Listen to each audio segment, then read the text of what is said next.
In this problem, we need to find the domain and range for the function. At the first, what is the meaning of domain? Domain, that's all of the values that we can use instead of x. Range is all of the image for y. To find the domain, we just draw the horizontal line. Then we start from left, then going right. If you start from left, you will find a point. This point is opposite to negative a. And this point was closed, so it will be negative a, it will be closed. Then we continue with the graph. If you continue with the graph, you will find a hole. This hole is opposite to negative 4. Negative 4 will be open because there is a hole. Then we shade the part between them. After that, you will find that the graph is continuous until you find an arrow. Once you find an arrow, it means the graph is continuous until positive infinity. Then we shade the part between them. To write the domain will be equals from negative 8 to negative 4. Negative 8 is closed. Negative 4 is open. Then you have another part, so it will be from negative 4 to positive infinity, and both of them will be open. Now we will find the range. To find the range, we start from down, then going up. The graph starts from closed point and the opposite to negative 10. To find the domain, look at x. To find the range, look at y. Then we continue with the graph until we find the hole. This hole is opposite to a number. This number will be 4. So we are going up until 4, and the 4 will be open. Then we shade the part between them. Then you will find that the graph is going down. It's going down until negative 7. So we have here negative 7, and it will be closed because the graph is passing through the point. Then we shade the part between them. After that, there is a turning point. The graph is going up until we find an arrow. It means the graph is going up one more time until positive infinity. Now we need to write the range. The range, we start the graph from negative 10. Negative 10 was closed. Then the graph is going up until positive infinity. So we start from negative 10 to positive infinity. Negative 10 was closed and the positive infinity is open. Now in question number 4, we will start the graph from a point. To find the domain, we just draw the horizontal line. The horizontal line here starts from a number. This number is equal to negative 2, and it was closed. Then you will find that the graph is ended with a number. This number is equal to 6, and it was open.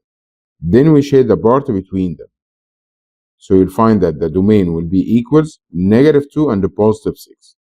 Negative 2 is closed, the positive 6 is open. To find the range, we'll just draw the vertical line. Then we are looking to y-axis.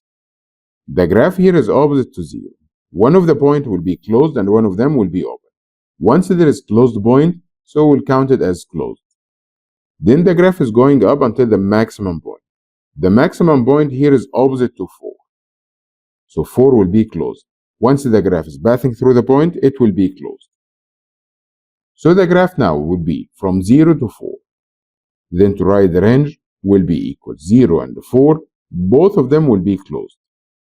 Now in question number 5. To find the domain, we just draw the horizontal line. You will find that the graph starts from left from the open point. This open point is opposite to negative 4. To find the domain, look at x. To find the range, look at y. And end with a point. This point which is opposite to 2. Both of them are open. That is the first graph, and we will shade the part between them. The second part of the graph, you will find that the graph starts from the same point which is equals to. Then end with an arrow. It means the graph is going to positive infinity because we are looking to x, not looking to y. Then we shade the part between them. Now we need to write the domain. The domain will be from negative 4 to positive 2. And both of them are open. Then the second part of the graph, from 2 to positive infinity. If I need to find the range, I will look at y. So just draw the vertical line. We start from down, then going up. From down, there is an arrow. It means it's going from negative infinity. Then you are going with the graph until you find a point intersect with the y-axis at the point negative 2, or opposite to the y-axis at negative 2. This point was open, so it will be open negative 2. Then we shade the part between them. The second part of the graph, you will find the constant function. Constant because it's parallel to the x-axis. The domain for any constant function is a number. This number intersects with y-axis or opposite to the y-axis at the point 6. and that will be closed. So how can we write the range? The range will be equal from negative infinity to negative 2. Negative infinity is open and also 2 is open. Then we have a point. This point represented by the set of sets. And that's how can we write the domain and range for the function.